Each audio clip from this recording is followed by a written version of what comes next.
The Cyberpunk 2077 DLC, Phantom Liberty, releases on September 26th for PlayStation 5, Xbox One X and S, and of course, PC. Should you buy this DLC? Pre-order it even. What does this mean for the game as a whole? There's a lot of talk about this release from CD Projekt Red. If you're someone that has played hundreds to thousands of hours of Cyberpunk, this video is not for you. Of course you should buy it, because you will play it and 100% the DLC anyways. What you should think about instead is a few other things on how you should support this DLC releasing this September. According to some online resources, the DLC is rumored to be around 16 hours long, with more content being added to Cyberpunk. These numbers are arbitrary, of course. It could take you a few hours of blasting through the main story of the game, or you can just do it over and over again and bring another hundreds of hours into the game, that if you really wanted to. The size of the DLC was overall disappointing to me upon hearing it. I'm used to the old DLC games, what they brought to the table. Games like Fallout New Vegas, where there could be dozens of hours added in a $10 DLC that some would argue was better than the base game. Nowadays, game companies will disguise content as a DLC that should have been in the main game to begin with. Is this one of these moments? Or is this a good DLC that we're just sleeping on right now? If you value your time at $1 an hour in a video game purchase, I would advise you waiting on this DLC until it goes on sale, unless you know you can get at least 30 hours out of it. Because if it does take you around 16 hours, you won't get your money out of it. If you can get your money out of it, please still don't buy it. Just let me explain first before you click off the video. Buy it on or after the release of the DLC.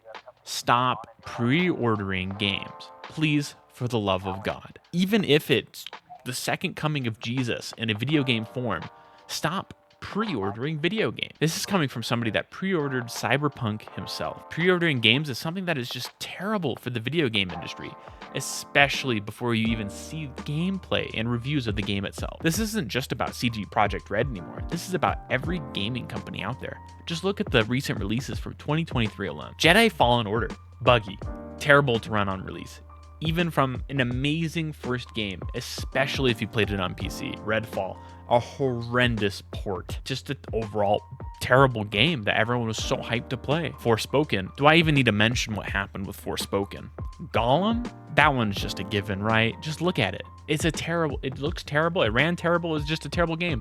The whole company went under after this game released. Of course, there are even more games that came out this past year that were just terrible PC ports, lied about what was in the game, or were just terrible games that were cash grabs. All of these games and more on release had the devs release an apology message to the community for lackluster performance or the quality of the game right on release because they knew it was going to be bad. CD Projekt Red is one of those companies that issued an apology directly after the release of Cyberpunk. Do you remember that? We, the consumer, have a responsibility of holding the companies we buy games from to a standard, and we throw that accountability away when we pre-order a game.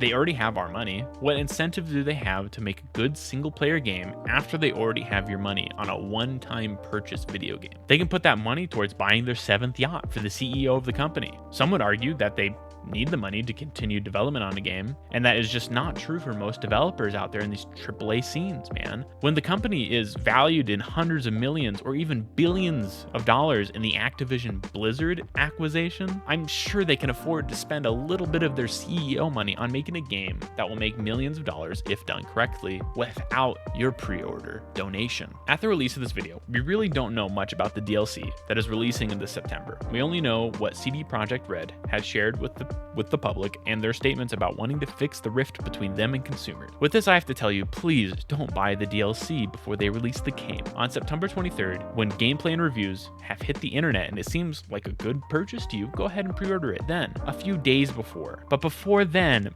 don't give them your money. Hold them accountable for making a good expansion for a video game and all video games in the future. I will most likely be buying this game, but I am not gonna pre-order another game ever again. It's an online downloadable DLC. It's not like they're gonna run out, people. Since Cyberpunk, I have not pre-ordered a single game on announcement. I learned my lesson. I waited till a few days before or after the release of a video game to make sure I was getting what was promised to me. This has allowed me to dodge many of the terrible releases that have plagued the gaming community this year alone. If every gamer were to do this, would it help the gaming community as a whole? I think so. Now, this video is mainly about the new Cyberpunk DLC, as I've mentioned, and you can see by the clickbait thumbnail. But This is really just a commentary on the whole gaming sector as a whole. These companies, with their billions and billions of dollars, they just try to get you more of your money. Nowadays, the CEOs and the people that make the actual decisions are just trying to get as much money out of you as possible. Some of these game devs, they would love to put all the time, love, and energy into these games to give you what they want, but they have to make these money first for the shareholders. And unfortunately, that's the world we're living in these days. If you can show them, hey, I'm not buying this game until you release it, I see it's good, or until after you fix it, it shows them what is truly happening with the consumer. If you don't do that, they think, oh, we could put out a piece of shit game, they'll buy it no matter what, and then we can fix it later. Who cares? And more people will buy it after we fix it. Who cares? But we care, and we want this all to change. Now, my name is Llamas, and thanks for sticking around through the video. I wanted to get this out since I really enjoy Cyberpunk, and I'm waiting for the release of the DLC myself. Now, if you want to see my review for Cyberpunk, please go check my channel. I have a really good review out for what I think about the game and where it sits nowadays compared to when it released in a bad state over 3 years ago. If you enjoyed this video, make sure to like and subscribe and check out all my socials down below. Thanks for watching, and I'll see you on the next one.